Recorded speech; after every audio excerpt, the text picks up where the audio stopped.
All right. Good morning, everyone. Thank you for joining us from wherever you are based. On behalf of SET, I would like to warmly welcome everyone to today's webinar on the very important topic, Understanding Ghana's new environmental legal framework, what has changed and what it means. My name is Irama Kakraba Ampe. I'm a consultant at SET, and I will be moderating today's discussion. As you may or may not be aware, Ghana has entered a new era of environmental governance with the passage of the new Environmental Protection Act 2025, Act 1124, and the Environmental Assessment Regulations LI 2504, and also some other regulations, including those on air quality and effluent release. Now, these laws significantly shape environmental permitting, monitoring, compliance, enforcement, and public participation. And so today, we would like to unpack what these new legal frameworks would mean for regulators, for practitioners, for project proponents, and everyone else involved in the environmental governance space in Ghana, and also for international actors as well. And so we are highly privileged to have two very knowledgeable panelists with us today.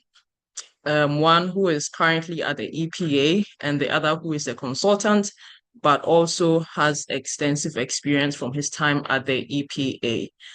Today's webinar will take a slightly different format from what we are used to in our previous iterations.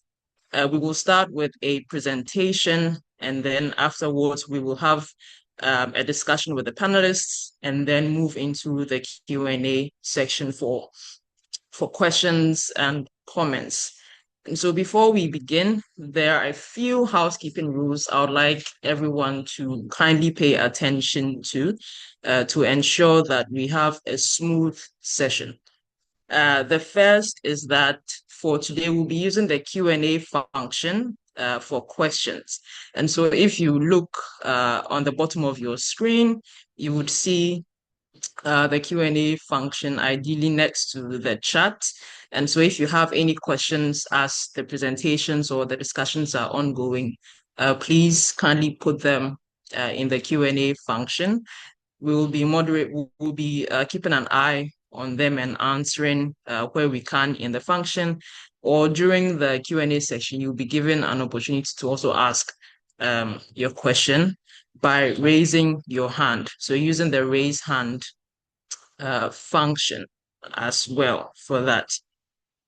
We would also like to notify everyone that this session is being recorded, and by continuing to partake in the session, you give us consent that you will agree to being recorded in case you speak, etc. We will be putting out the recording of the session on our YouTube page, which I will share with you later on in the session, so that you can always go back to recap the session in case there are any key points that you may have missed.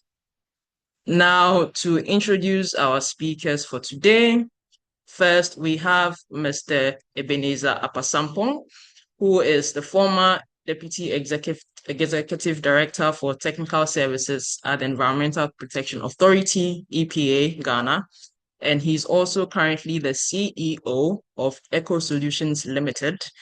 Eco Solutions supports the development and implementation of Ghana's integrated e-waste management system.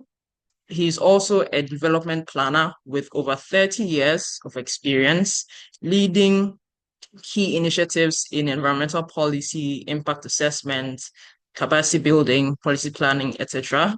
His work includes contributing to key environmental legislation, such as the two that we'll be looking at today, and also regulations on hazardous and electronic waste management. He's also supported various international agreements, strategic environmental assessments, and development of SOPs for e-waste dismantling. And he's also the outgoing president of the International Association for Impact Assessment, Ghana. Our second speaker is Mr. Larry Kotoy, who is the current Deputy Director in the Petroleum Department at the EPA. He also leads various initiatives in e-waste, circular economy, EPR within the EPA. He serves as the project coordinator for the World Bank funded Africa Environmental Health and Pollution Management Program. And he has over 2 decades of experience at the EPA, playing several pivotal roles in developing the authority's current legal and regulatory framework.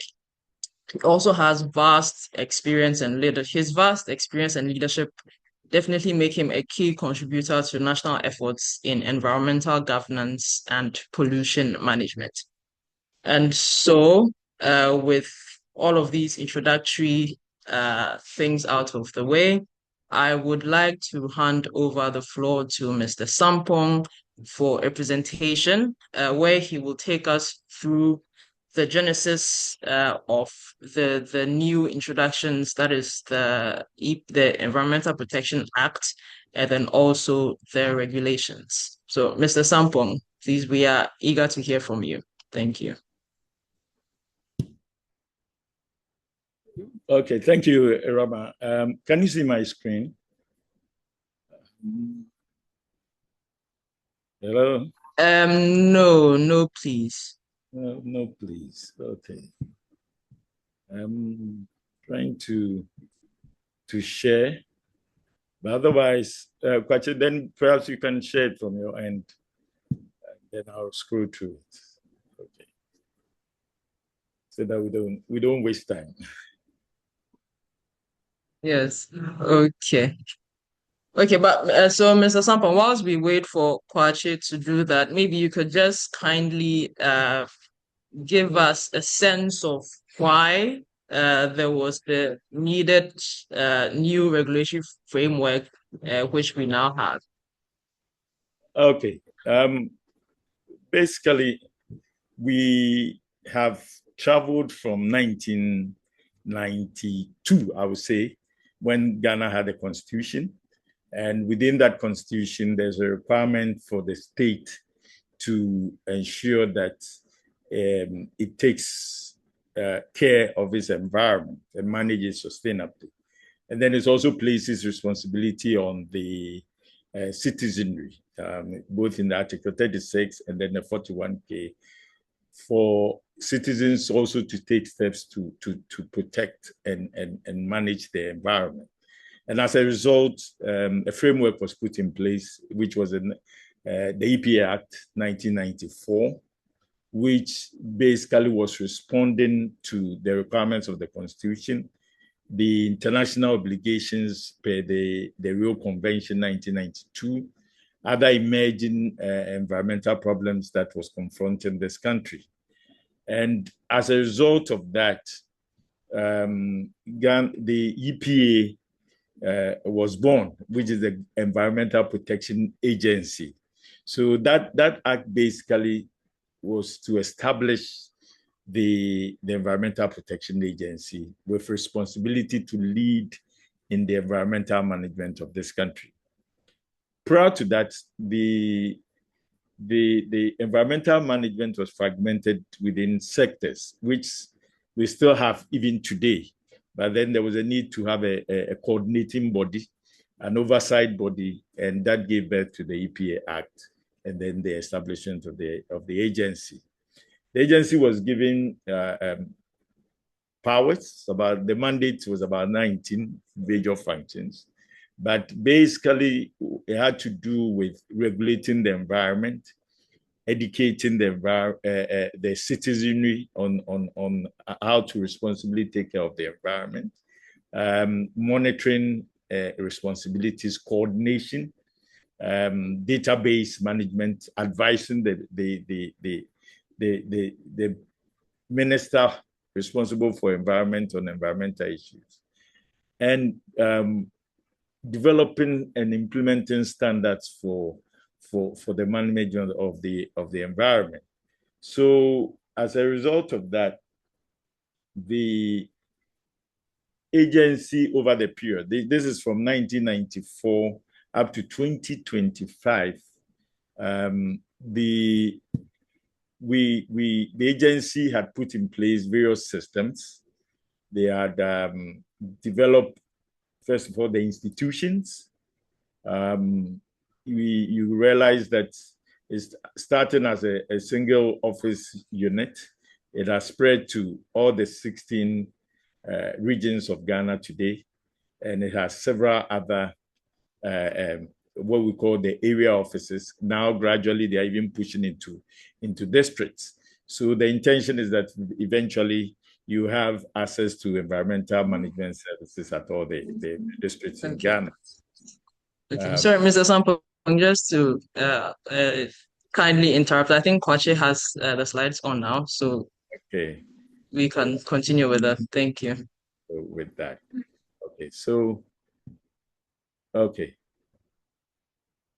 So basically, as I said, I think I've given the background, the requirements of the Constitution, the need for a unified national framework for environmental management, and then that led to the establishment of the EPA as a lead institution for pollution control, environmental assessment, compliance monitoring, and environmental education, and also to reflect our obligations from the 1992 Rio Earth Summit and the Agenda 2021. And this provided more or less the foundational regulatory system for environment in Ghana. And the purpose, as we said, was to provide a legal framework, consolidate all the fragmented environmental functions under one institution, and then provide a coordinating mechanism, and also promote sustainable development to prevent environmental degradation. Next one. The EPA was created. Again, I've mentioned the functions, and then the governance infrastructure. I had a board, executive director, and then various regional directors. And it's still, I would say, work in progress. The core functions has included EIA administration, which is known for pollution control across the entire environment spectrum, air, water, land, noise, and marine space, issuance of environmental permits and licenses, monitoring and enforcement of standards, public environmental education, and then coordination across various sectors. Next one.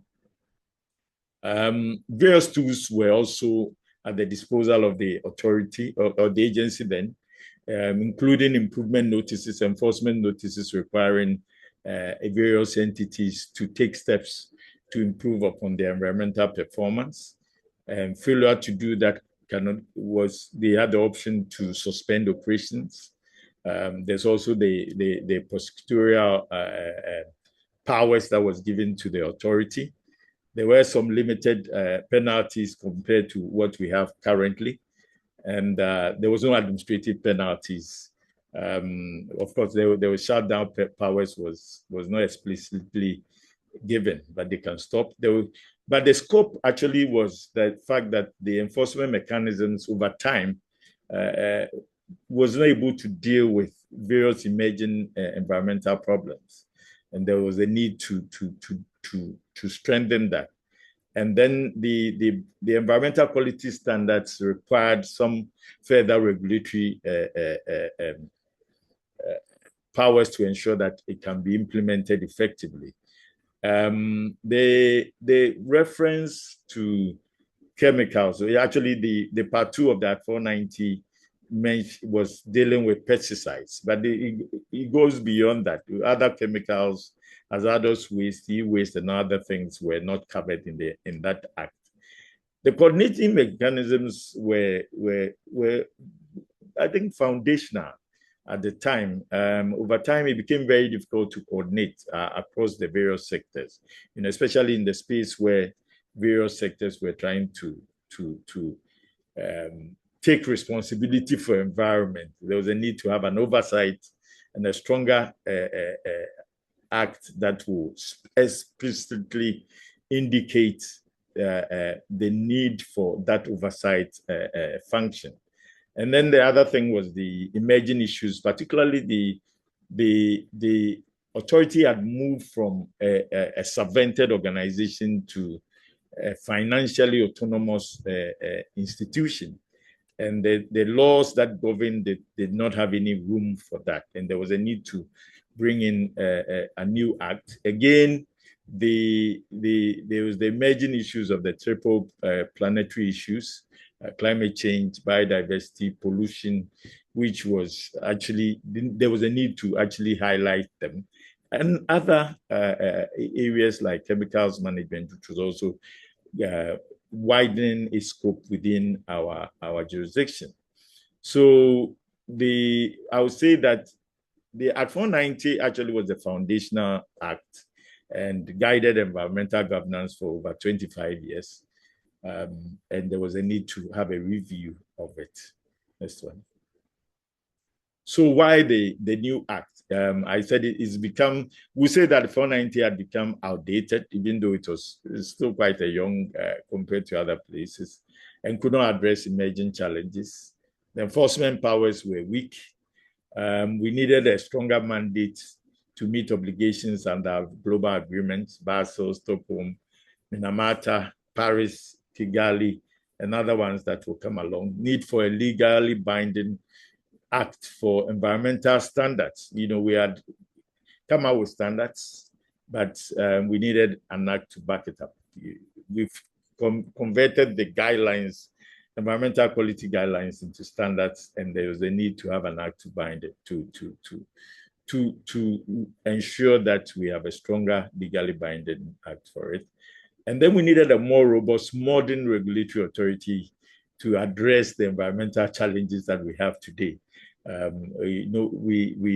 Galamsey is sitting in front of us. We need some heavy duty legislation that can address it. We also needed a legal backing for the financial autonomy status of the agents, which I've already done. So the new acts actually established a stronger environmental protection authority with an expanded mandate, clearer functions, the use of digital systems in the way they operate, and more importantly, sustainable financing mechanisms. This is just to show the implications: stronger enforcement, legally binding environmental standards, expanded regulatory mandate, higher compliance obligations for businesses, and then alignment with our international obligations, and then improved financing for environmental management, and stronger institutional coordination. I think this is very important. It's a new addition to this whole thing. Now the agency has the power, oversight responsibility over the environment. It used to be assumed, but now it's given. Let me just quickly go through some of the differences in between the Act 490 and, again, 490 was an institutional act. It established the agency, gave it mandates, provided some regulatory tools for it to work. But the 1124 is stronger, full environmental regulatory tool. It has better financing mechanisms, and the scope is wider. In terms of focus, the 490 consolidates all the major acts that we had. We had the part 2, which was the pesticides act, and then we had also the act 917, which was the hazardous and waste and e-waste laws, and then it's added climate change as another component of that 1124. So it's more of a comprehensive integrated framework. Next slide, please. The enforcement systems and 490 was mostly criminal sanctions, and it was a very limited regime. Now the authority has the power to impose administrative penalties, issue stop work notices, which was also under 490 anyway. And then there's also the option of civil recovery. And then in addition, there are fines that can be imposed. So it's more of a faster regulatory system. It also established a more stronger environmental assessment system, which includes much stronger enforcement tools and penalties. Monitoring, audits, inspections, and public disclosure has been provided for. More expanded technical review systems. Then it's also included explicit provisions for social safeguards. Resettlement and compensation have been treated in a more comprehensive manner. We have a better public disclosure system within that. It's also been integrated within national planning and systems, and the key one for the new act is the mandatory certification of environmental management practitioners, including EIA consultants. I would say that again, the Act 490 is expanded and it's consolidated control of the management of the environment by the fact that it's integrated all the key acts. Next slide, please.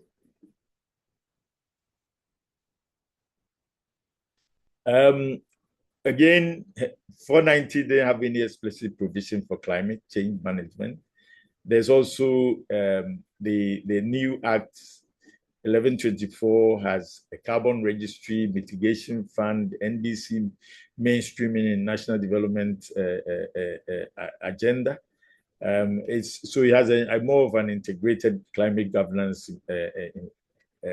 provisions. It has provided, I think, adequate mechanisms for financing the environmental management activities. So it has established 4 key funds. We have the original environmental fund, the National Environment Fund, which even within that, it has been more specific to indicate some key sources of funding, including the plastic levies that are collected. A certain percentage of it goes there, and other funds that will be established, they will have an opportunity to benefit. The fund will have an opportunity to benefit from other funds that will be established. There's also the Pesticides Management Fund, which has been established to ensure that we have enough resources for the management of pesticides. It's the e-waste fund already. It was in the 917. It's also there. And then we have a mitigation fund for climate mitigation and adaptation activities. So what I would say is that we have sustainable financing mechanisms established within that. We also have public disclosure mechanisms, which are more comprehensive than it used to be in the Act 490. There's legal backing for performance rating systems, which we are operating as a voluntary, or more or less as a system to promote a voluntary performance. But now it's become a legal instrument. And then we have national databases to be established. In addition to that, there are clearer responsibilities for stakeholder engagement and consultation within the 1124. Now, let me turn my attention to the environmental assessment regulations, which has developed over the period. LI 1652 was developed in 1999. And again, it was more or less to help implement the requirements of the EPA Act 490. Also ensure that the requirements of the Constitution were met, and then also to be able to ensure that environmental issues are integrated into national development. Next slide, please. And the purpose, as I said, was to integrate environmental considerations into development decisions, establish a national environmental assessment system and a permitting system, It was meant to mitigate or prevent adverse environmental impacts, promote transparency and public involvement in environmental management decisions, and provide EPA with clear regulatory authority over development. And within that space, it created a mandatory environmental registration system for specified undertakings. So they were specified in the various Schedule 1, Schedule 2, and even Schedule 5, which had to do with the sensitive areas. It provided a screening process to determine levels of assessment. It set up an environmental impact assessment for projects with significant impact, which is a mandatory requirement, and provided for the issuance of permits and environmental certificates.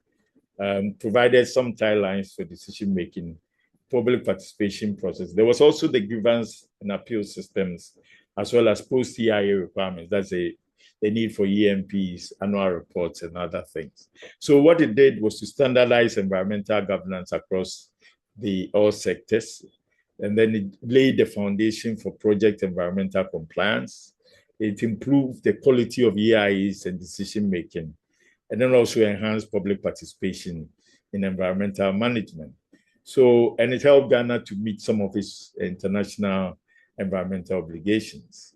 Now there was a transition to the new LI, which is the LI 2504. It has been in LI 1652 has been in force for over 2 decades, 25 years, more or less. And there was a need to ensure that some of the challenges that we had with the LI 1652 were addressed in either a new act or an amended LI for that matter. But the decision was taken was to rather do a new LI and expand the scope to include the climate change, biodiversity, social risk, and enforcement, so that we come in line with modern trends. 1652 provided us with a baseline for modernizing EA regulations. There were a lot of lessons, and finally it was revoked under Regulation 55 of LI 2504. Next slide, please. Just a quick comparative review. I will not go through all the slides because we don't have the time to do that.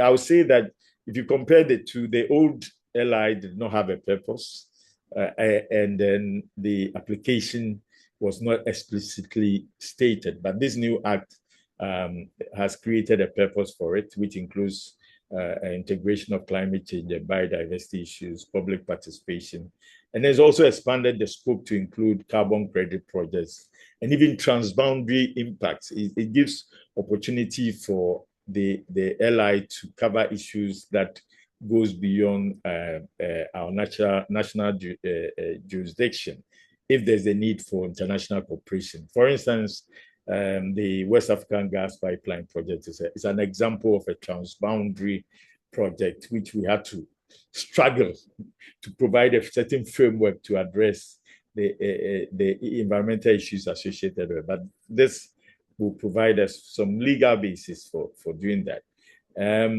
Again, it has the same objective as the LI 1652, but we've added other responsibilities in terms of the projects that require environmental permits. We've included carbon credits projects. It also says that sensitive areas, the EPA is not required should not grant permits for projects in sensitive areas, which is different from LI 1652, which made it mandatory for projects cited in sensitive areas to go through an EIA before decisions are made. In this particular case, the agency shall not grant permits for projects in any sensitive area as listed in Schedule 2 of the new Act. However, it may grant permits for projects which are education in nature and and for research, more or less. Let's move on. This slide. The application, as I said, is expanded. It includes other areas. It provides for a screening criteria, which is a bit more comprehensive, that deals with climate change, biodiversity, cumulative impacts, which were not in the LI 1652. Screening reports is similar, but it provides more detailed outcomes. The LI 1652 had, I think, 4 main outcomes. Either you reject, you approve, you do a PR, and you do a EIA. This has other additional ones. SEA is part of it. I think we can move on. I don't need to go through much into this. It's the conduct of EIA includes the need to ensure that you account for the impact of the projects on climate, on biodiversity, and other social safeguards, which are expanded. It expands the issues to be addressed from 7 categories to over 25, including gender-based violence, climate risk, resource efficiency, among many others. So now when you're doing a EIA, your scope is wider, to address these matters. Let's move on. Again, it has created a more distinct review system. There's a provision for technical review committee at all levels, and the roles have been defined. Even though we had the system in place, it wasn't really backed by any instrument. So this time it has done so. There's also the public hearing requirement, which has also been detailed out, and how to undertake public hearing, how to set up a panel. These are practices that were being done with guidelines, but this time there are provisions within the new law to do that. Again, in terms of timelines, the LI 2504 has provided more distinct timelines at each stage of the process, and I hope that it will provide the EPA the opportunity to strengthen its systems to respond to consultants. Next slide, please. Validity has changed from 18 months this time to 2 years. It also allows for permitting of projects in phases. So for some projects, you obtain a construction permit before after construction, then you obtain an operational permit, and then you also do a closure permit. But each of them it will be valid for 24 months. But under certain circumstances, the agency may reduce the 24 depending on the nature of the project.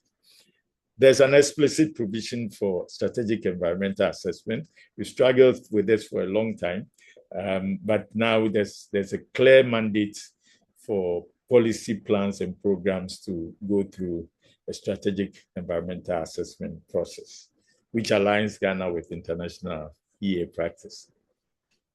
Next slide. EMPs have been well defined.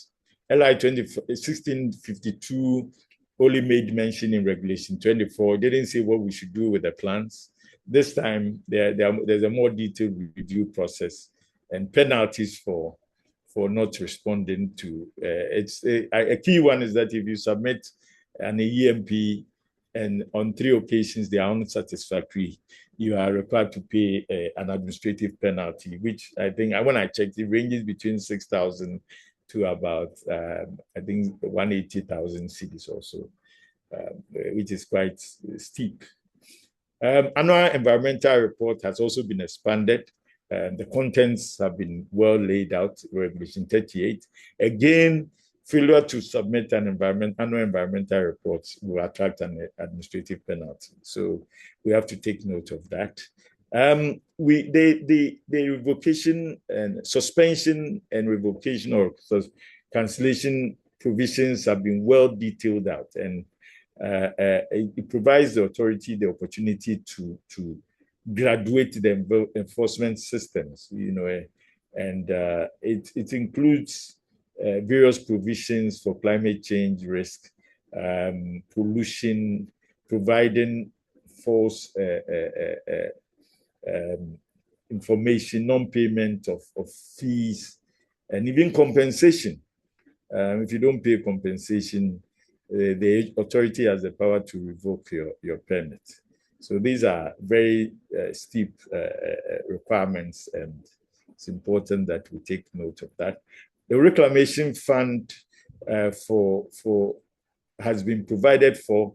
I think LI 1652 had a requirement to post reclamation bonds for certain undertakings. This time it's made stronger, and it's a requirement for you to integrate it within the EIA as well as the EMP framework, especially for extractive activities. Complaints mechanism has been set up, and this is a distinct difference. The other one had a ministerial appeal system. The LI 2504 has set up a formalized appeals committee structure with defined powers, reporting responsibilities, and even the option to go to court if at the end of the day the committee you are not satisfied with the committee's decision. But in the previous one, it was more of a ministerial appeal system. And from my experience, I would say that it didn't really serve the purpose for which it was set up. In addition to that, there's also the grievance complaints system that needs to be set up for the public if the implementation of a project we had been permitted and somebody is aggrieved by it, you can appeal to the EPA board, and some response will have to be given. There's provision for Gazette publication. There were challenges with publishing the permits that have been granted under the LI 1652, because you virtually have to put all of them in a Gazette publication, which was very expensive. This time, the EPA has options to publish them either in a bulletin on their website and others, and it makes it easier for these things to be done. Next slide, please.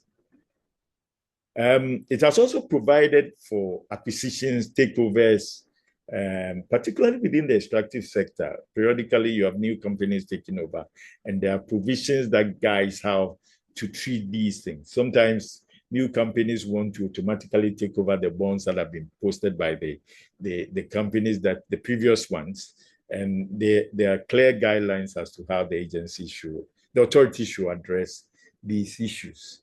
The offenses and administrative regimes have been laid out, and it's quite clear, very steep and faster, and it includes the administrative penalties. It includes fines, and then more importantly, there are also transitional provisions. Any permits that have been granted under the LI 1652 will run for a period of a year, and within that period, it will not be cancelled. It's still valid till new changes are made by the authority. Public consultation is now mandatory, not discretionary. There are structured engagement requirements at all levels of the entire process. Public hearings have clear triggers and stronger procedural rules. And then there's the need for continuous engagement obligations, which extend beyond permit issuance. Next slide, please. So in summary, I would say that we do have a more structured public engagement system within the new LI 2504. Next one. Next slide, please. Certification requirements has changed. The LI 1652 made provision for you to obtain a certificate 24 months after operations. It was creating a lot of confusion between the permits and the certification. This time, the certification is taken out. for permits. And then also there's a new requirement for professional regulation of EIA consultants. So you need to obtain a permit, a certificate from the EPA, and I think it's important.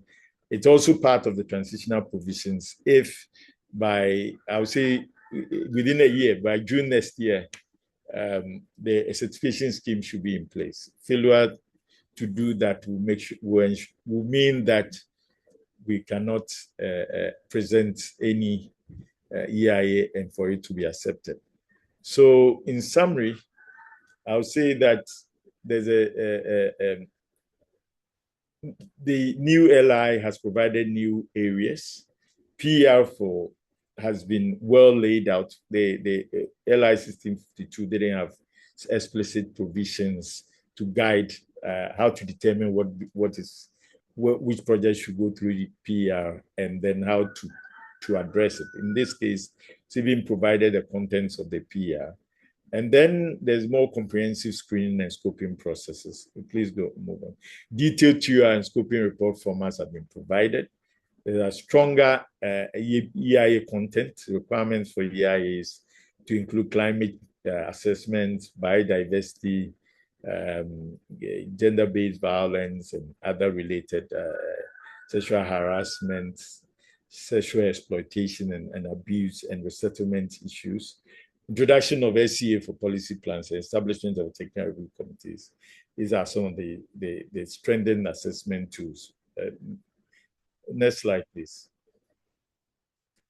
There are also enforcement and compliance mechanisms along the lifestyle management of projects. The permit renewal has replaced environmental certificates. There are audits that the agency is required to undertake before permits are even granted.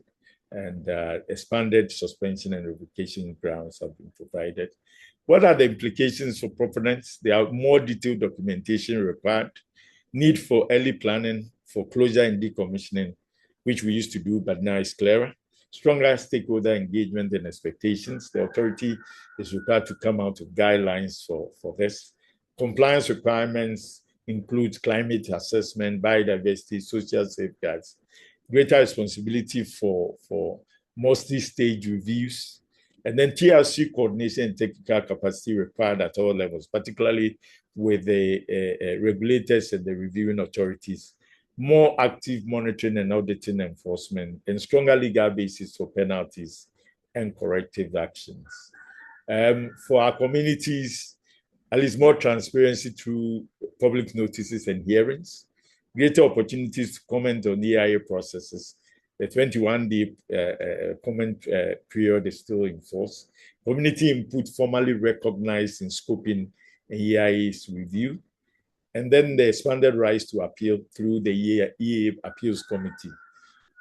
For consultants, EIA consulting becomes a regulated profession, unlike before when it was an open field.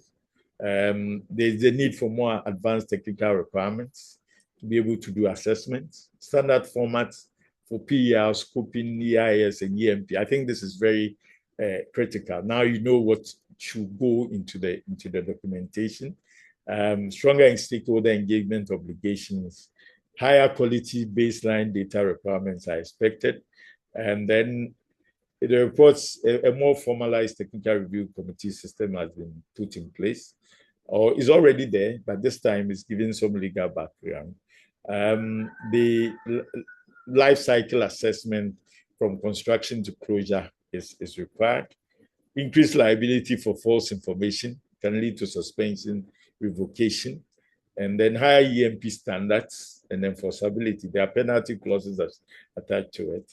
And then as we go along, there's a need to we shift towards more digital submissions and documentations. So in conclusion, LI 2504 seeks to modernize the entire EIA system. We have the provisions. It's up to us to ensure that the implementation will take us to a very modernized system. Next slide. Thank you very much for your patience. Thank you. All right. Thank you very much, Mr. Sampong, for a very elaborate and comprehensive dive into the new act and the new LI, what it entails for practitioners, for regulators, for development, for project proponents and everyone. I think we've heard quite a lot what the new act brings to fore, including sustainable financing with the introduction of the new funds, broader enforcement powers for the EPA, which means they have quite a lot of work to do when it comes to ensuring compliance. Also, a very structured public consultation requirements, introductions of climate change considerations, broader social impacts considerations, including gender-based violence and such. Also, detailed formatting requirements, that is for the reporting, and also expanded public hearing requirements. So that is quite a lot of information that you have given us. And so just to sort of move further, based on the premise you have given us, we would like to know from Larry, that is from the EPA's point of view, that really how ready is the EPA to enforce all of these new requirements that have been brought up. So, Larry, if you can tell us a little bit on that. Thank you. Thank you very much, Rama, and thank you, Mr. Sampong, for that comprehensive presentation. On the side of EPA, in terms of our readiness, I'm sure most of you might have heard our expansion in terms of decentralization into the district level. And this year alone, we've moved into over 20 districts, and we are still expanding just to also get applicants or proponents to some of these areas where we might be needed. In terms of human capacity, we've also gotten more staff since 2 years ago. We've been getting more skilled personnel into EPA. And I must say that we have enough staff to also look into these expanded mandate that has been granted to the authority. In terms of, I would say we are also getting a lot of vehicles for our compliance enforcement activities. This year alone, we receive additional vehicles. We are also extending that same capacity to get more vehicles next year. So yes, we are ready. We are actually putting in place a plan, but of course we cannot tackle everything at a go. So we have developed an implementation plan where we are taking them gradually, developing our own capacities, and then also strengthening our governance structures. As Mr. Sampon mentioned, TRC has also become one of the statutory requirements. So definitely that is an area that we are also changing the nature by which we operate. And one of the key areas that we must also observe is that we have reduced the processing time as we used to know. So there's more obligation on the authority in terms of their processing timelines. So it's not only a proponent that is supposed to receive permit within a certain period, but there is an obligation or provisions mandating the authority to issue permits or process permits even within 14 days for initial assessment or application that will be permitted just at the application stage. So these are challenges, or I would say that have been placed on the authority that we need to also be efficient in the things that we do. As we speak, we are also automating our permitting system. This is also in anticipation of this new mandate that we have received. So by next year, maybe first quarter, we should be rolling out our automated system where permitting will be issued online in terms of making an application and then also we processing them online just to speed up the time that the legal framework has given the authority to issue permits. So these are reform that is we are also putting in place in order to meet the regulatory challenges or mandate that have been given to the authority. Thank you. Okay. Okay, great. Thank you. And still staying with you, Larry. So I think one main thing that I think the practitioners would want to hear about is regarding the certification, which Mr. Sampong touched on earlier. Uh, I think he said that the regulation should be, sorry, enforced sometime next year. And so, preliminarily, what should practitioners sort of expect? How is the system intended to work? And does it also have any implication for international consultants?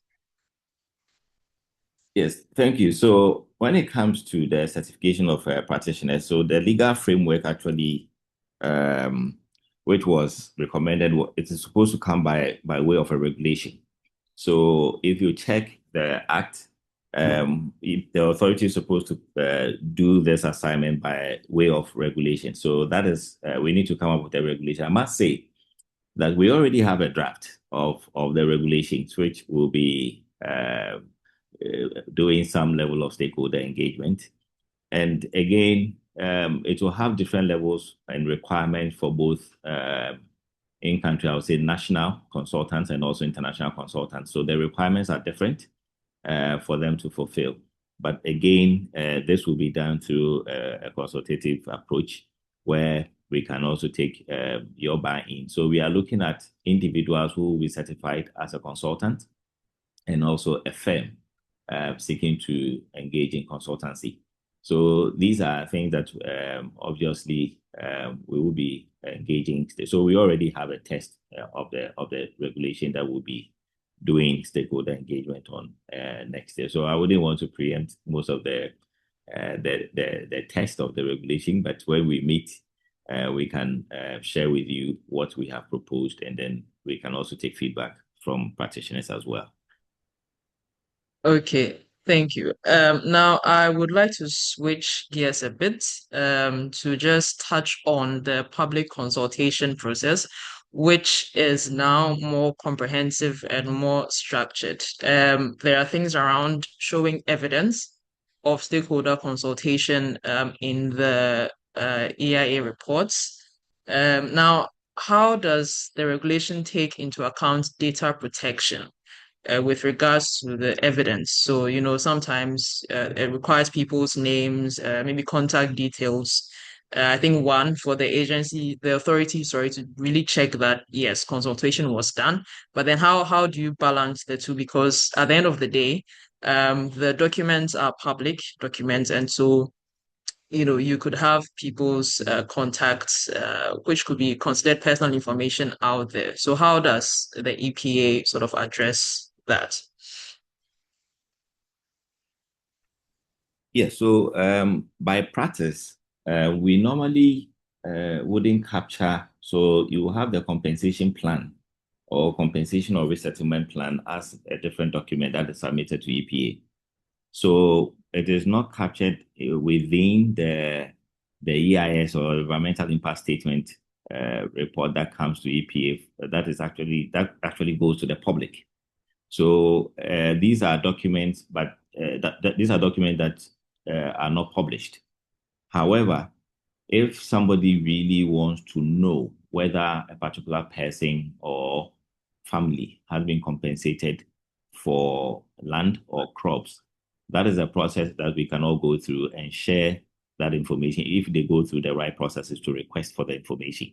Now, we are also being regulated by the RTI laws that if somebody needs information on some specific thing, so far as it is not classified as confidential, even that there are portions that we can release. So we are also guided by some of these national laws.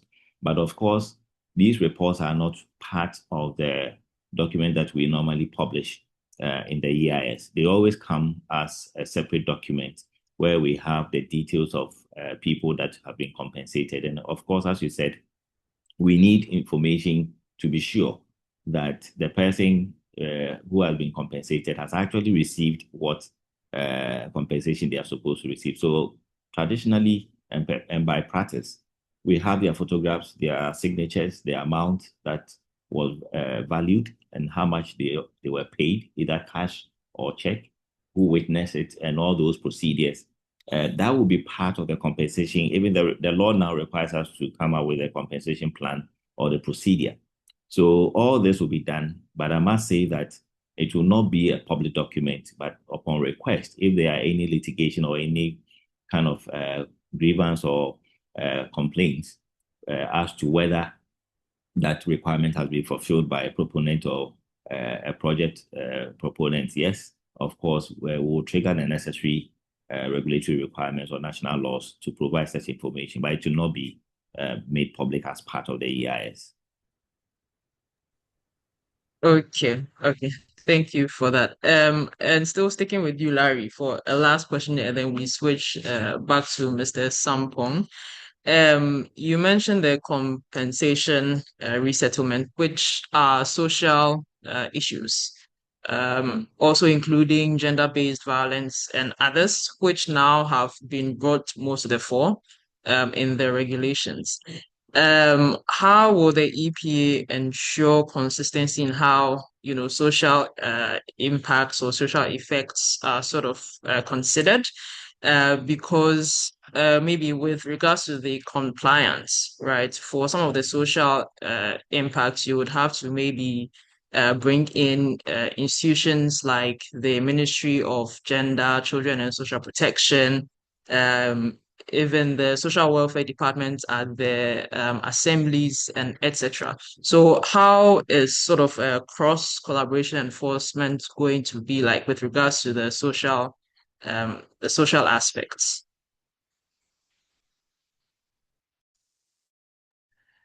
Yes, so as Mr. Sampo indicated, these are in the previous LIC 52, we talked broadly in terms of social impact, but not zeroing in into the specifics. And as we know, there's a new trend in terms of what issues should be captured as part of the assessment process and properly documented. And one of them is gender-based violence and also sexual abuse, even up to the extent of drug abuse and all that. The new laws have also created the requirement or the methodology that you should adopt to be able to bring out some of these issues. So there are tools, EIA tools that needs to be selected for a particular assignment, and that has been documented properly. Now we expect that some of these EIA tools that will be deployed for any particular assessment should be able to bring out whether direct or indirect or long-term or short-term impact from those assessments. And if that is not followed, the EIA process might be considered not valid enough or having met the minimum requirement if you don't do the assessment to bring out some of these issues. Now, remember, these are all potential impacts, and they are not yet impacts. However, your own mitigation or monitoring or management plan should be in place. And the law also now requires you to collect a lot of data even during the implementation phase. One thing that probably I want to add to what Mr. Sampon said was, now we have a two-phase permitting process. The construction phase, which is also valid for 24 months, and then the operational phase. So if during the construction phase, there are issues of maybe gender-based violence or sexual abuse issues that were assessed and identified during the EIA process, during the construction phase, if some of these issues are not captured as part of your grievance redress mechanisms, and again, the law also mandates every project to establish grievance procedures. So we expect that you should have a grievance register. And when we come for inspection, we should be able to see that, yes, a road construction is ongoing. Have you captured any issues of sexual abuse or gender-based violence and all that in your register? And have you done a lot of engagement to sensitize the communities in which you are for them to report any complaints or issues so that at least some of these issues will be triggered to the various levels of grievances. And EPA itself, we have a grievance redress system. And we expect that at the project level, your grievance system should be able to feed into our system and other organizations. So if there's any sexual abuse, yes, we can trigger it at the district level, where we can involve the police, because they have some of the units also there to cater for some of these issues, and also social welfare to also come in. So we expect that projects should have some of these systems established, so that at least they can feed into it. And if there are actions that needs to be taken, we can bring on board some of the statutory institutions to handle most of these issues. And once it is satisfactory, the operational phase will also handle similar issues when you are in operation. And if you are found not to comply with some of these things, yes, the necessary penalties will be there to be enforced. So these are some of the introductions that have been made into the new law. Okay, Larry, thank you for that very in-depth response. Now, Mr. Sampong, we just want to bring you back into the conversation. We have been focusing you. Now, what would you say are the likely challenges that businesses could face with regards to transitioning from the old regulations to the new ones, especially again with the introduction of the stronger social safeguards and also even climate requirements? Certainly, I think the first challenge is for industry to appreciate the change. It's not business as usual anymore. So that's the first one. And this will translate into cost. Maybe more defined timelines if it works out nicely.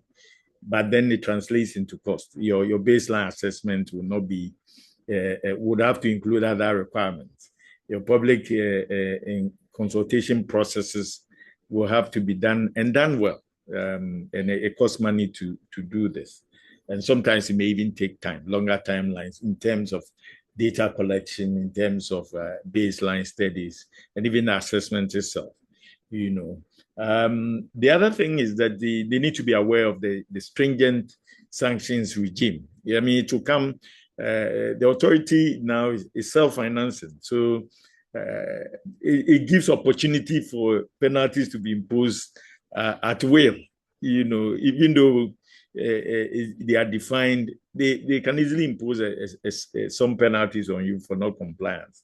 So, and then for me, the other one is the certification requirements. It goes even beyond the consultants. It's said environmental management practitioners. So there are some organizations who have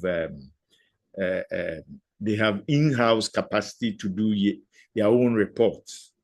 What happens to them? Those people have to be certified. They have to go through that process before the EPA can accept reports from that.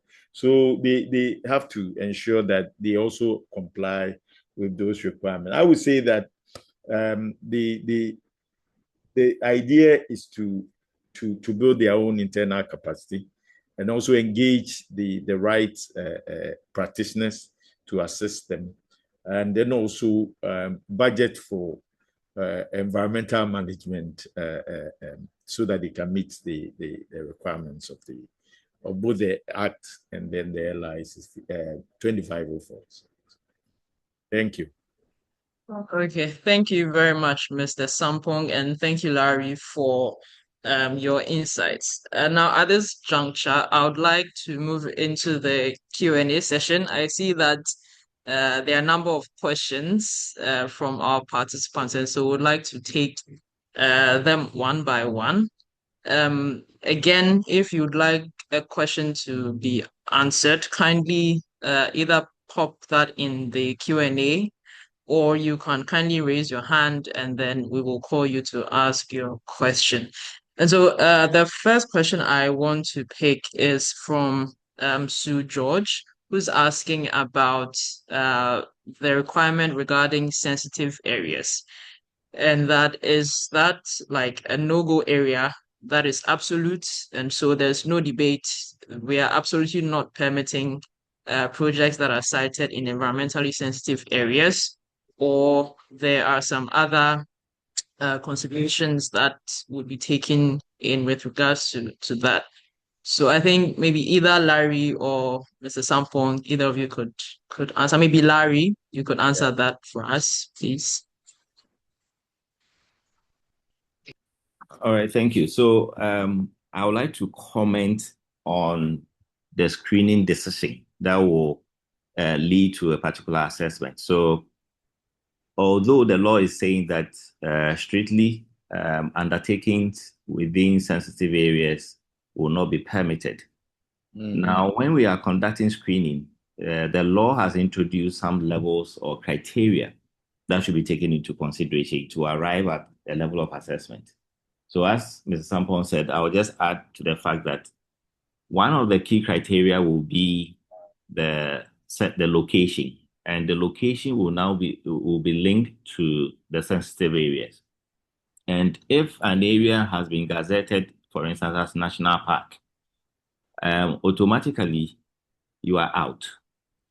Now, Mr. Bedu used to say that if we go by the previous LICC 52, the Schedule 5, and we say environmentally sensitive area, the whole Ghana will be considered as environmentally sensitive area. So no project will actually be done.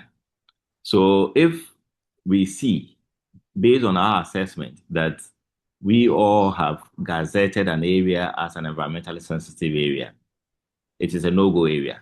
However, there may be areas that might not have been gazetted. For instance, an area may be a waterlogged area. Somebody will say it's a wetland, but there's always a difference between a waterlogged area and a wetland. Now, there's a level of assessment that you need to prove to us that that area can actually accommodate such a project. And also, we are also considering the wise use of sensitive areas, because we don't want to use the tool as a restriction for development. However, areas that are gazetted as sensitive areas will be excluded. And I must say that the tool that will be used for the assessment, we are developing a screening tool, which practitioners can also use, where we will be weighting or giving a weight to some of these criteria. The moment you start doing your own screening, you can do your own self-screening. You can arrive at a decision that will tell you that this project will be permitted at the initial assessment phase, or you will need a PER, or you will need an EIA to be able to go through. And that will be communicated to you as well as some of our automation that we are doing for screening. So yes, it is not an entirely exclusive criteria, but we will consider it on a case-by-case basis if there's lack of evidence to such an area. Okay, thank you, Larry. The next question is about handling consultants certified by other jurisdictions. And so there are a lot of international consultancies that also, work within our space. For example, WSP and others who have done quite significant work. And so the question asks, what is the anticipation of the new act and regulations for handling consultants certified by other jurisdictions? Will their collaboration with local consultants be enough remedy? I mean, the requirements for certification is an open requirement. As long as you want to offer services within their jurisdiction, you need to be certified. So I think it's one of the considerations that whatever regulation is put in place would look at. How do you treat that? But for now, it's an open thing. You need to be certified by the EPA.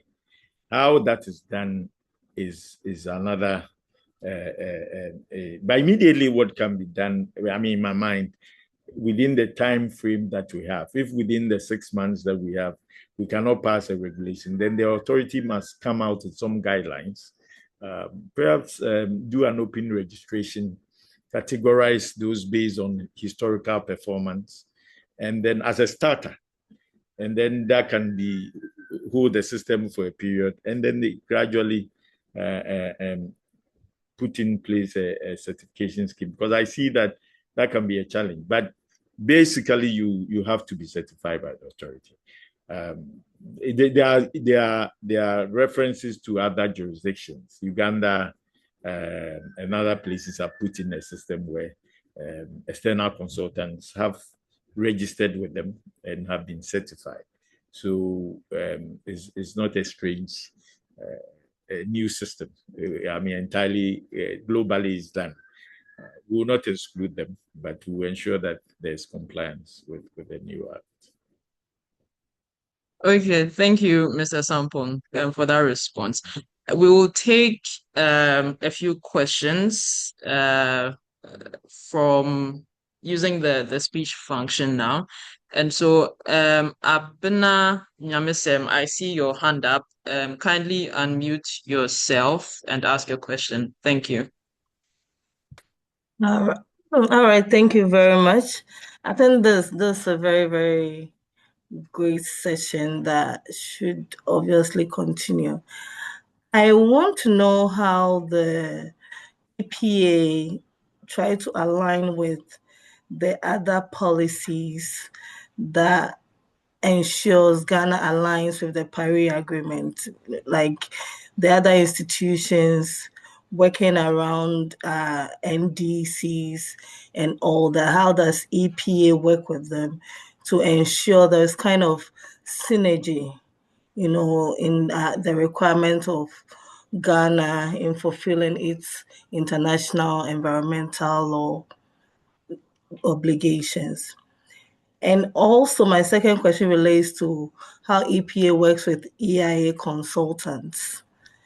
Do they take their reports and verify it, go back to the field to verify it, or they pick their report, conduct another EIA by themselves? How do they work with EIA consultants?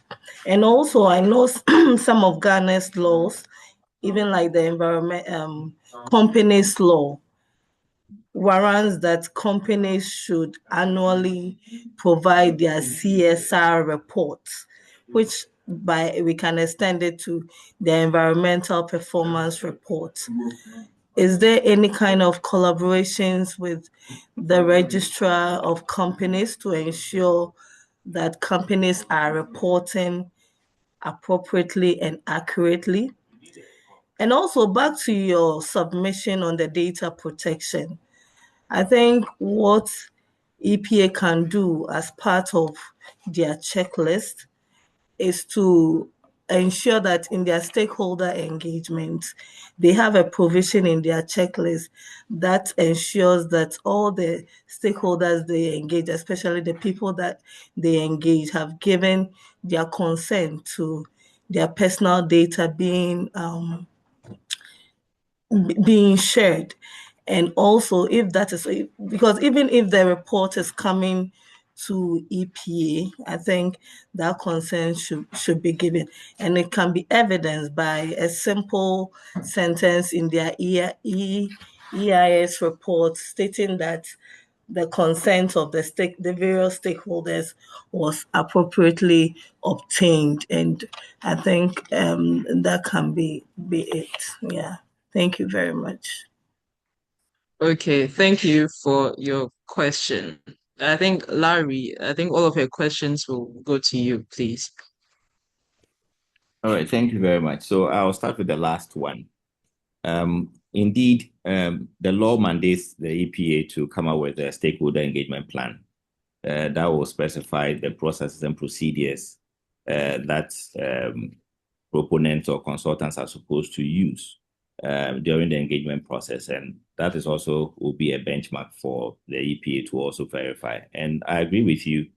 Definitely, there should be a consent form that should be part of the process, so that at least they should give their consent. So that is well taken, and I'm sure once these guidelines have been developed, we will take that into consideration. There's already a draft which I'm sure we'll be reviewing to incorporate some of these initiatives into it. So that is well noted. When it comes to the issue of CSRs and companies reporting and the synergy between them, I must say that it is not all CSR projects that are used for or used as a mitigation activity. Again, there is not all CSR projects that can be used as a mitigation project or activity. So if a company is drilling boreholes in areas where outside the area of influence of their project, that cannot be, it needs to tie into some impact mitigation measure that you are resolving. And most of the time, CSR for most of the companies are really outside the scope of their mitigation obligations. But if the CSR obligation that you're undertaking is towards a mitigation obligation on you, yes, that can be taken. But from our experience, most of the time, CSR projects are most of the time voluntary and outside the scope of the mitigation obligation that have been placed on them. So in terms of synergy, yes, if they are able to align it, we will accept it. But if the CSR projects or activities are outside the mitigation of obligation of the company, we will definitely not be accepted as part of their commitment in the ESMP or the provisional management plan that they have signed on to. And then the question as to whether EPA conducts another EIA, no. So it's a proponent that actually has that obligation to conduct their own assessment and submit to EPA for purpose of review, validation, and permitting. But of course, we also perform some functions. When an application is submitted, there's an obligation on the EPA to start with the screening to even determine the level of assessment. And after that, if you are required to conduct an impact assessment, we will ask you to do it. And now the law provides for a very detailed procedure and also the content and then also the structure of the assessment and the type of reports we need. So we don't go doing the assessment ourselves. However, we also go to the field to validate some of the things that you have stated in your assessment. And we do some of those things through our own inspections or public hearings that can be triggered. That's one of the requirements. If the EPA thinks that whatever you have provided, we need to also look at it again. We are on our own, we can go into a community, cross-check the information you have provided, but it's not another assessment as in the terms of how an assessment is done. We don't do that. When it comes to the NDCs, of course, every project that is seeking to benefit from our obligations at the international climate change level, the first point of call is an EIA permit. So you need to, it's an EPA permit.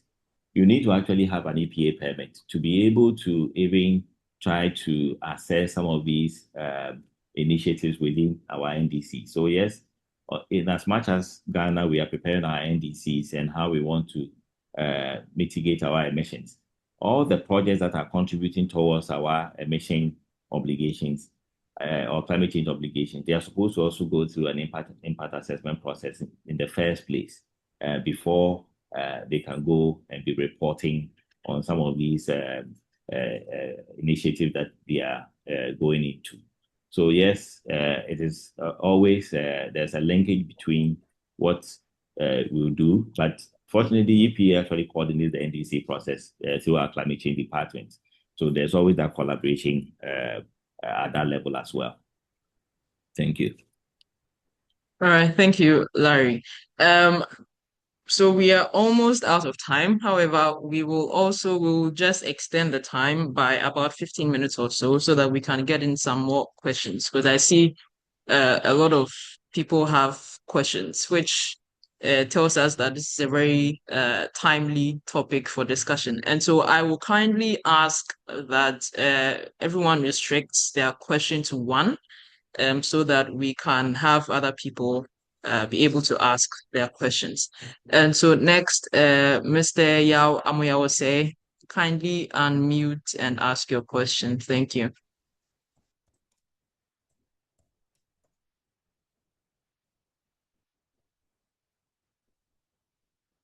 No, no, we can't hear you if you are speaking.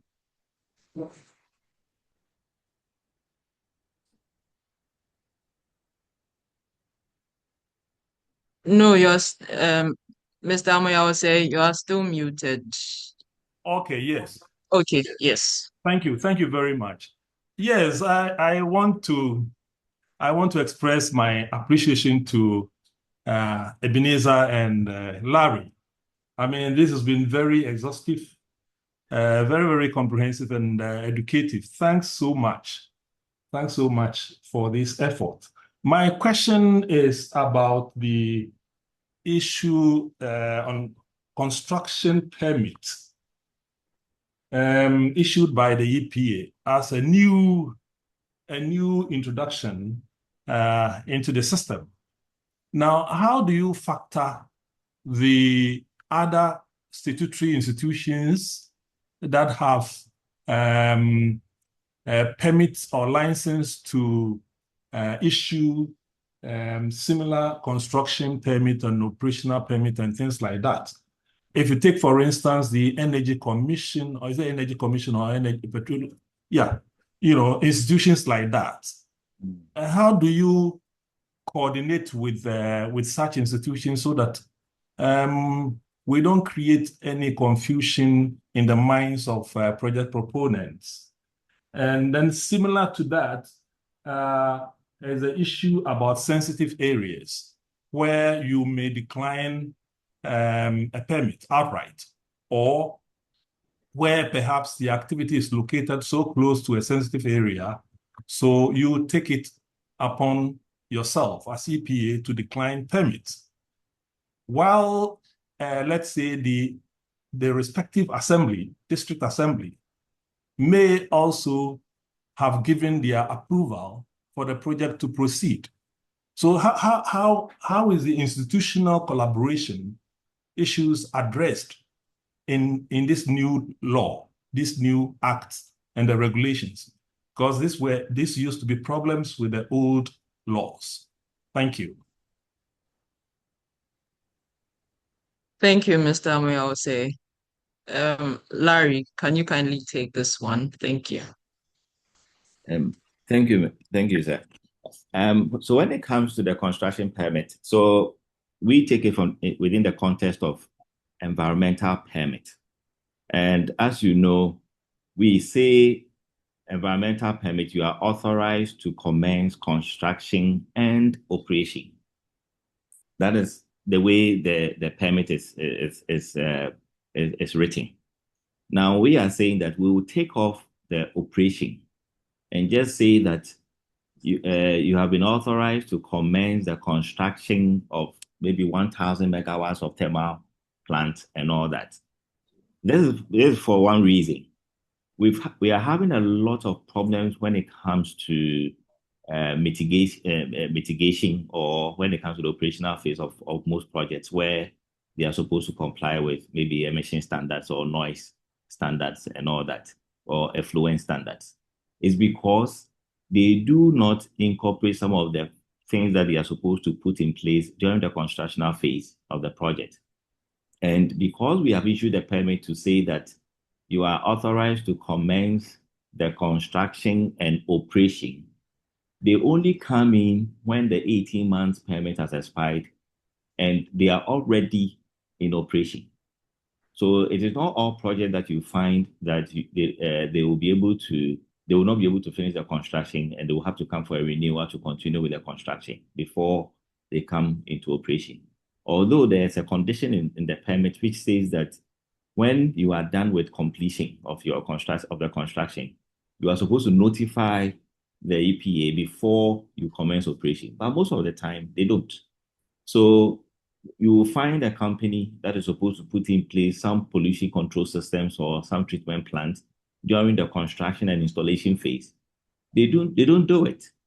So eventually they finish everything, and then we struggle with how they can change the entire design for them to accommodate some of these critical installations. So now we are saying that we will issue you with an environmental permit, but it will only be restricted to the constructional phase, where you'll be allowed to do construction and installation of critical equipment So the permit will state specifically that if you've made a commitment to say that you put in place a certain capacity of a treatment plant in your EIA, we will ask you to do it for us to see. So once you are done with construction and installation, we will come and do an inspection, have our checklist of all the installations of equipment that you were supposed to put in towards pollution management and all that.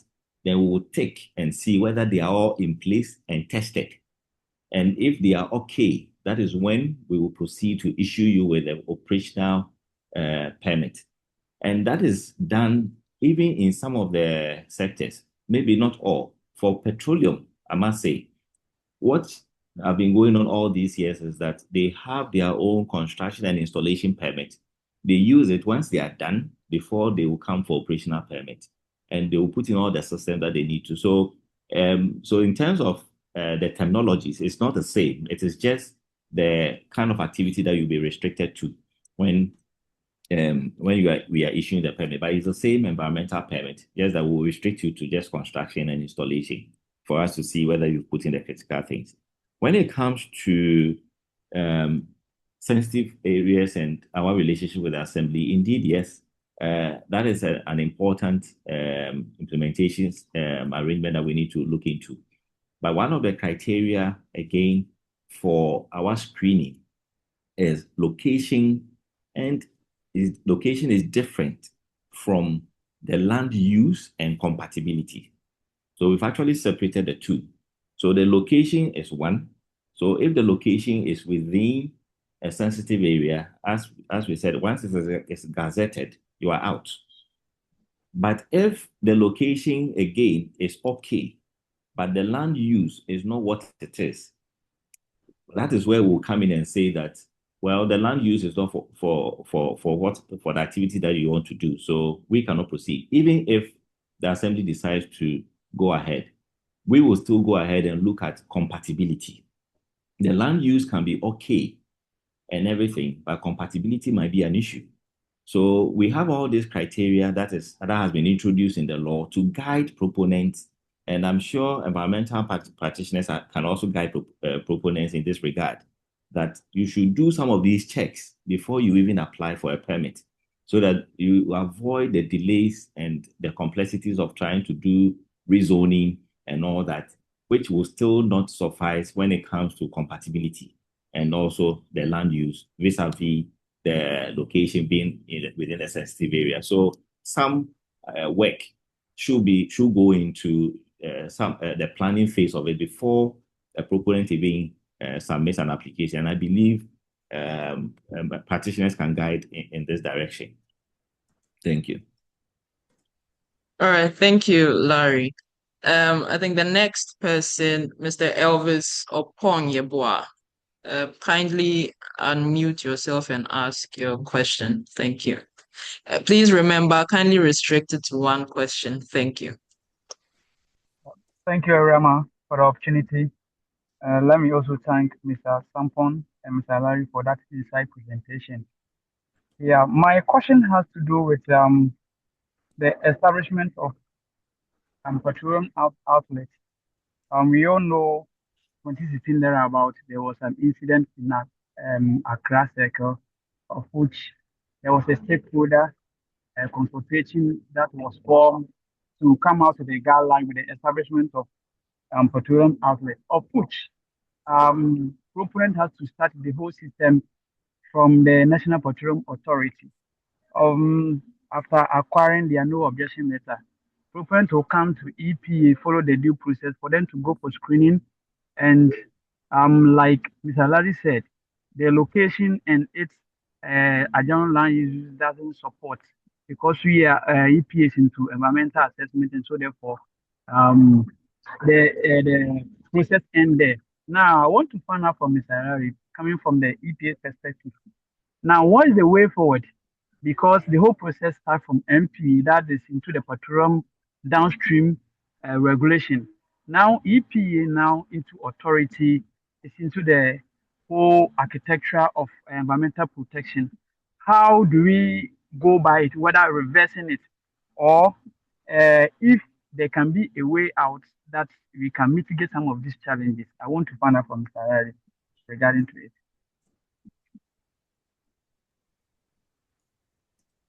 Okay, thank you. So, Larry, please, you can go ahead. I struggled to hear everything that he said. But if I want to say what I heard in terms of the petroleum hub and its the community in which it is located, is it the issue? Is it the question that is being asked? Um, Elvis, please, is that a question you're asking? I think I was also struggling a bit to hear you. Can you hear me now, please? Yes, yes. Okay. So I was asking of a guideline that has been developed for the establishment of petroleum outlets, of which a multi-stakeholder consultative meeting was held with key stakeholders. That proponent has to start the whole process with MP, that they are into the petroleum downstream regulation. Now, proponent comes to EPA, and upon conducting the assessment, EPA in one way or the other rejects the whole project because of its location and its adjoining land uses. Now, I want to find out from Mr. Harari that with these guidelines, of which sometimes proponents go through these difficulties, can it be reversed going forward now that EPA is an authority? Because going through this process with MPA, starting from MPA and come to EPA, some rejection comes in. I wanted to find out from you going forward how EPA can take it up. Okay, so Larry, I guess his question is sort of regarding synergies in permitting process with some of the other regulatory bodies like the NPA as well, where there's a clash in terms of the permitting process or the requirements. Yes, so indeed, it was a multi-stakeholder guideline that was developed, and MPA being the regulator for the downstream sector, you approaching them is an issue of license for you to acquire license to operate any of the downstream activities, and it's not for you to satisfy environmental requirements. So when you go to MPA as the first point of call, you will have to satisfy their requirement to obtain the necessary license, whether as an OMC or whether a BDC or whether you want to operate a filling station. That is a requirement that you need to fulfill. But they would now tell you that after getting the license from them, you need to now go to other regulatory authorities like the EPA to acquire the necessary permits, not a license, a permit. Now, our law also gives us a bit of some of the requirements that we are talking about today in terms of the location, the compatibility, and all that. So within that particular guideline, we have provided some few guidance in terms of what you should look out for when you are applying to EPA, that you should not go to areas that have not been zoned for a filling station and all that. That is clear. But when you apply, that is when EPA will also use its own mandate and also the procedures to screen your application and then determine whether the application can be permitted or not. So we should not use the interstakeholder guideline as the ultimate requirement for people to obtain a permit. So please, that is just for us to find synergies and also provide some one-stop shop information in terms of what regulatory permits you may require when you wish to operate within the downstream sector, which the NPA is the regulator. But they don't speak on issues of EPA permit and how it should be permitted. It should be permitted. That's what I can say. Thank you. Okay, thank you for that, Larry. Before I go on to my next live question, I see a question in the Q&A that is asking about whether The LI is available for download or sale. That is from Justice Akuto. All the act and the regulations, at least the ones that have been released so far, you can find them for download from the EPA website. And so if you just go to epa.gov.gh,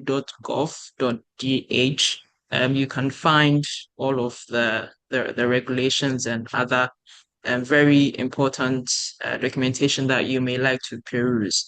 And so I would like to call now Kojo Amoyao to ask your question. Kindly unmute and ask your question. Thank you. Thank you very much, Rama, and thank you to Larry and Mr. Sampon for such an educative session. My question has to do with the appeal process. If I remember correctly, Mr. Sampon was mentioning that has changed, and now a committee is formed to look into any issues that are raised by a proponent. I wanted to find out what is the advantage in the new process compared to the old process where the mother ministry, that is MEST, sort of oversees this appeals process, and how does this new approach, improve the appeals process? Thank you. Okay. Moderator, can I answer? Yes, please, Mr. Sampon. Yes. Well, I think in the course of developing this, the LI, we looked at the whole system, how it's operated over time. And it was obvious that sometimes there are pressures on that system. The debate was about the fact that an agency has taken a decision, and then you go to its minister to set up a committee, and then the committee hands back the report to the minister to take a decision on. It's more or less to advise the minister. And sometimes it may not work well, given the political situation we find ourselves in. So the thinking was that why don't we have an independent system? If you look at the composition of the committee, it's like a court chaired by an experienced lawyer with several years, 15 years of experience. And we have the AGs represented there and other persons. So that takes out the integration into that existing political framework and creates an independent system to be able to work independently. And we thought that at least that is like somebody was like creating an ombudsman system for these things, so that it takes it out of the political realm. Sometimes there can be interferences. There are all kinds of things going on. From my experience, if I'll be blunt with you, it doesn't serve the purpose for which we created that. I don't know whether Larry you want to add on to that. Oh no, it's fine, Mr. Sample. Okay. Thank you. So before I take the next live question, we'll take maybe 3 more questions. So before the next live question, I will take a question from the Q&A section. Abdul Wahab Saeed is asking that if somebody has gone on to build their development and then only comes for permit when they are about operating, what happens to such a person, Larry? Please come again, please.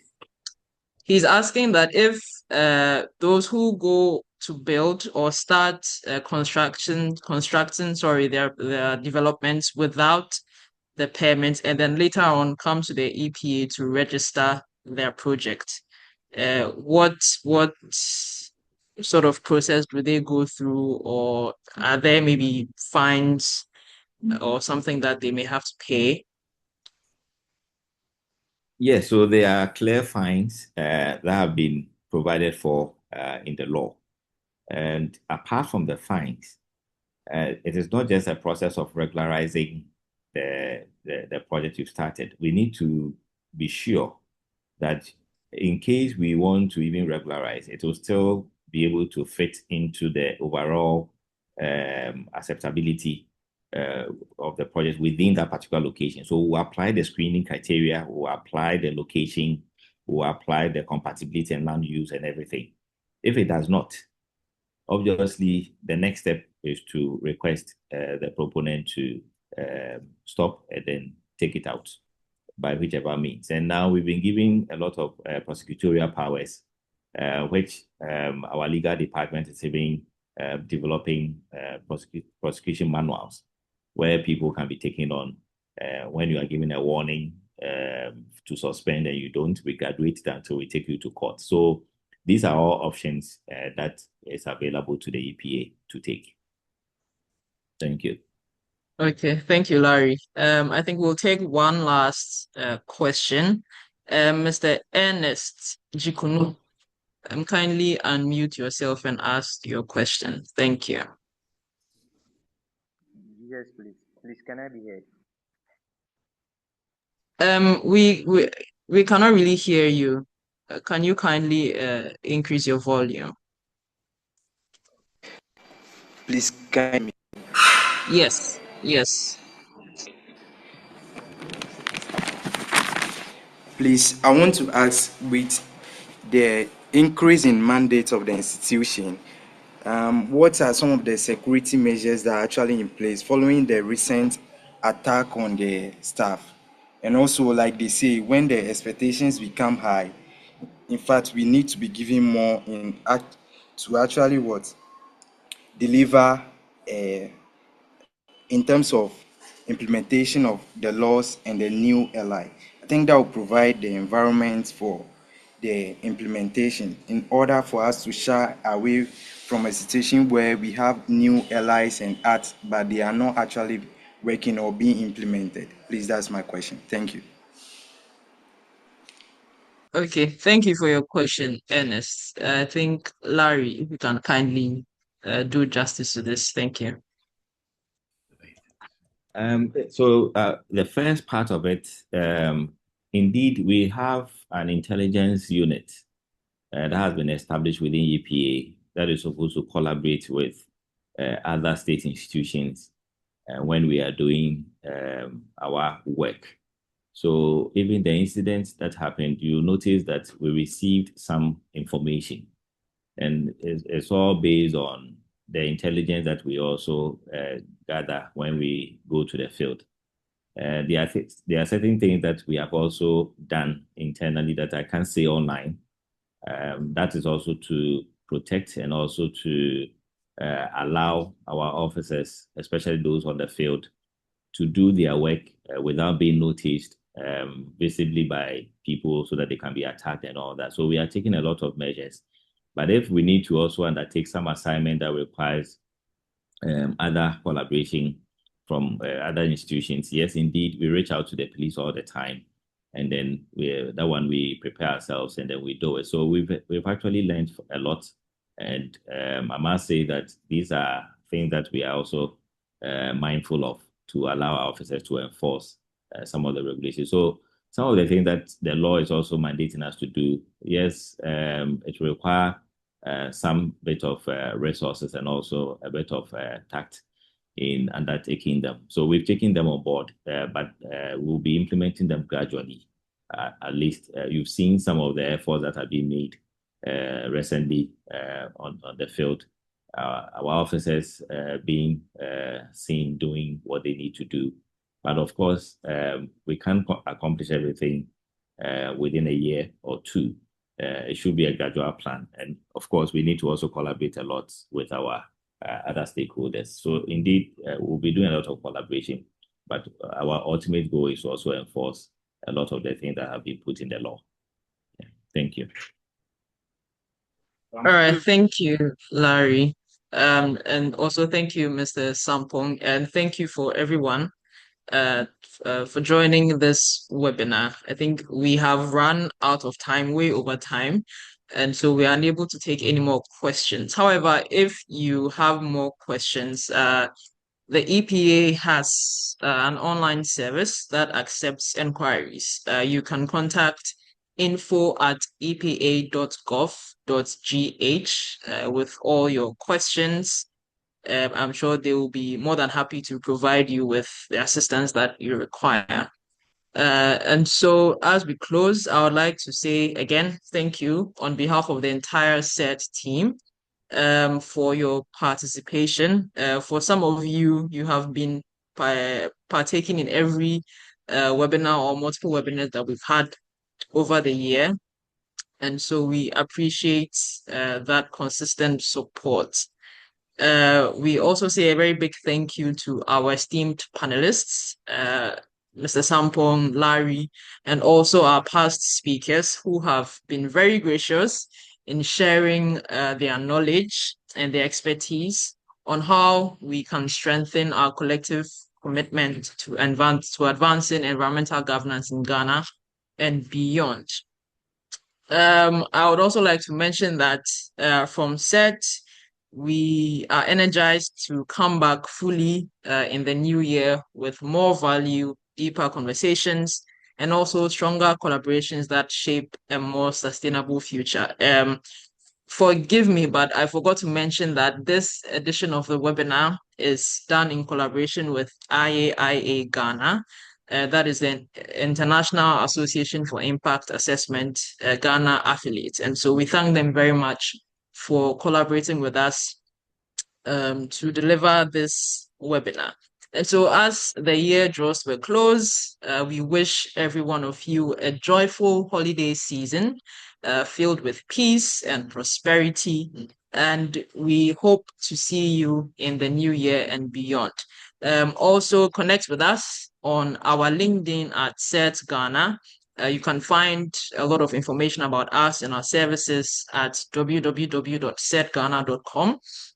From our LinkedIn, you can also share your thoughts, share maybe any topics or future areas that you may want us to sort of delve into in our subsequent editions of the webinar, and we will take all that into consideration. We will also be sharing the recording of this webinar on our YouTube page, SET Ghana on YouTube. And so you can always catch up on this conversation and our past conversations as well. And so once again, I'd like to say thank you to everyone, and I hope you enjoy the rest of your day. Thank you.